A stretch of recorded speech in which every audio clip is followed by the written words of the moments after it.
The Agreement section provides users with a centralized location to view and manage all agreements related to their company. The agreements are divided into two tabs, Active and Archived. Active tab displays all current and active agreements.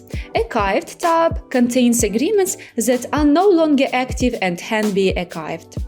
To help users quickly find the necessary agreements, the page offers two tools. Search bar allows users to search for agreements by name, making it easy to locate specific document. And also Filter enables users to narrow down agreements by specific criteria, such as the signature date, ensuring efficient document management.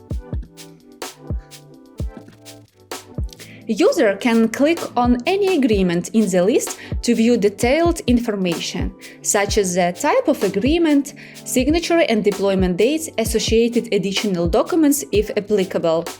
Each agreement can also be downloaded directly from the list for offline use. So, this section ensures seamless navigation, quick access to agreements, and detailed insights into each document, providing users with complete control over their company's contracts.